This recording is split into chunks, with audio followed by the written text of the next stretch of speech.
Mesdames et messieurs et mesdemoiselles, dans le sud du Liban, le Hezbollah a fait quelque chose d'extraordinaire aujourd'hui encore. Et la presse de M. Bennia parle moins de cela. Les presses occidentales parlent moins de cela. Mais c'est un coup dur. Parce que ce sont des véhicules de combat, pas des moindres, chars et des bulldozers de M. Bennia qui ont été brûlés dans une attaque du Hezbollah dans le sud du Liban.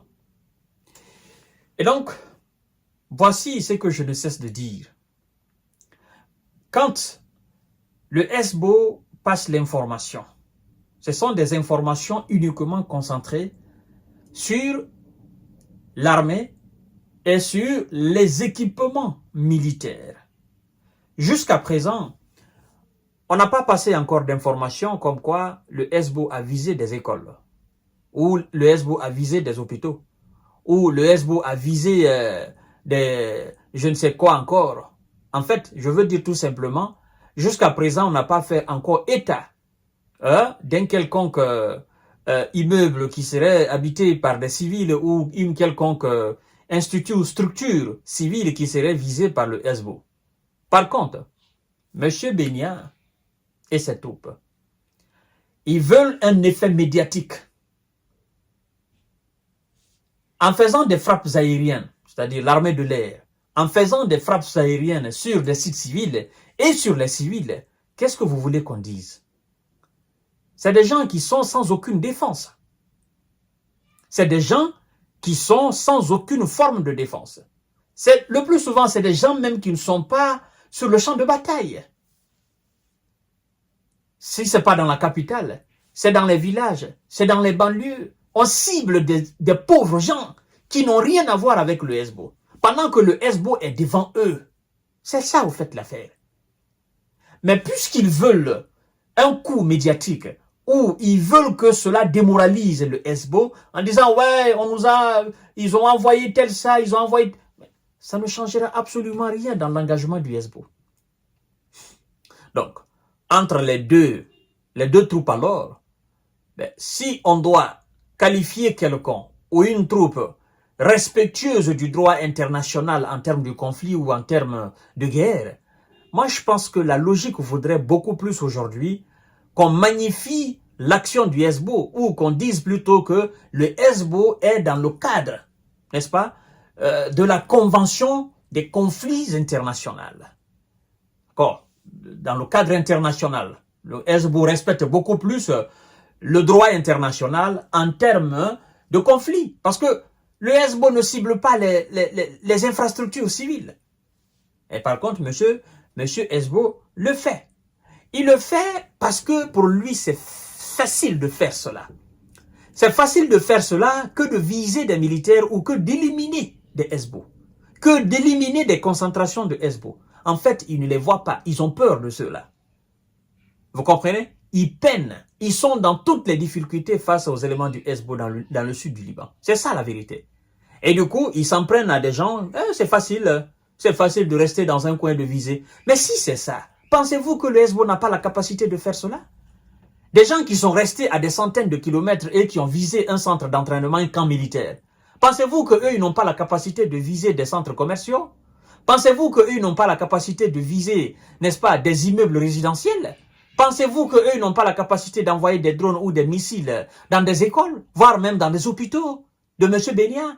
Ils en ont bien la capacité. Mais ils se disent, en fait, cela ne change rien.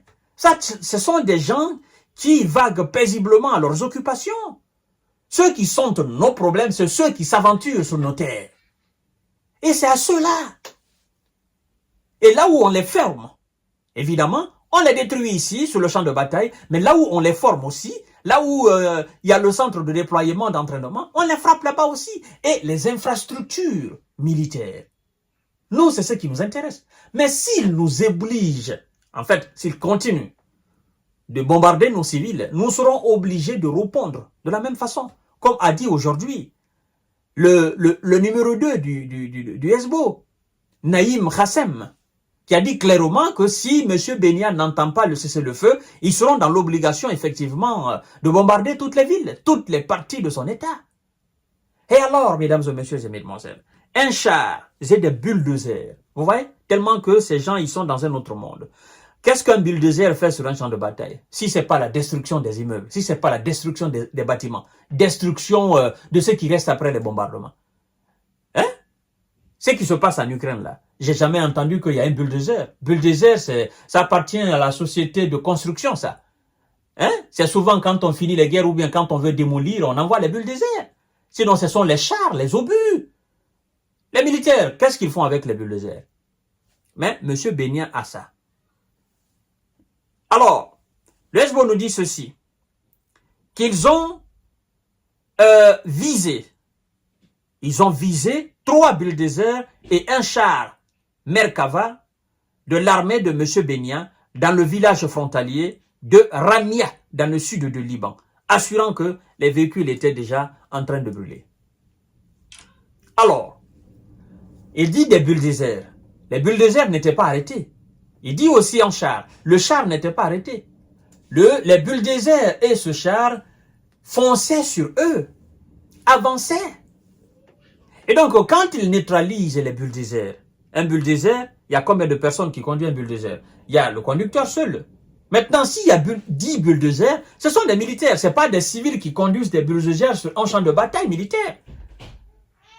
Si on élimine 6 bulldozers, 8 bulldozers, 4 bulldozers, ça fait déjà 4 soldats ou 6 soldats ou 10 soldats envoyés au repos éternel.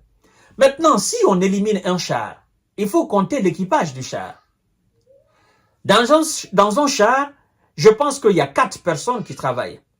Il y a le conducteur, il y a le commandant, il y a le chargeur et je crois bien, il y a l'artilleur, je pense bien, si je ne fais pas erreur. Ce sont les 4 qui travaillent à bord d'un char. Et maintenant, si un char est éliminé, pensez-vous que l'équipage fait quoi? Ben, l'équipage part avec. À moins que l'équipage ait la chance, avant que le char ne prenne le feu, ou à moins que l'équipage ait la chance que l'obus qui est venu n'a pas perforé le char et n'a pas atteint, effectivement, l'équipage qui est à l'intérieur du char. Mais si, par contre, le char a été démobilisé, il y a eu autres obus qui sont venus percer le blindage du char et qui ont touché, effectivement, les membres d'équipage, il faut dire que ces 4 personnes sont envoyées au repos éternel, plus les conducteurs des bulldozers qui sont envoyés au repos éternel, comme les Russes le font sur le terrain. Ils envoient d'abord un premier obus qui va, effectivement, immobiliser le char, puis ils envoient un deuxième qui va perforer, effectivement, le blindage du char, et ils envoient un troisième qui va alors exploser dans le char et effectivement envoyer les S au repos éternel. Et donc voilà ce qui se passe au sud. Mais là, M. Benya ne fait pas mention de cela. Sa presse ne fait pas mention de cela. Pourtant, ce sont des réalités, mais ils ne veulent pas que la communauté, leur communauté et la communauté de ceux qui les supportent sachent. Mais c'est la réalité, mesdames et messieurs. Je vous donne rendez-vous tout à l'heure pour notre série d'informations de décortiquage. Partagez la vidéo dans tous les groupes possibles. Abonnez-vous sur ma chaîne YouTube Kanté J Visionnaire et activez la cloche de notification pour ne plus rater mes vidéos. Merci beaucoup.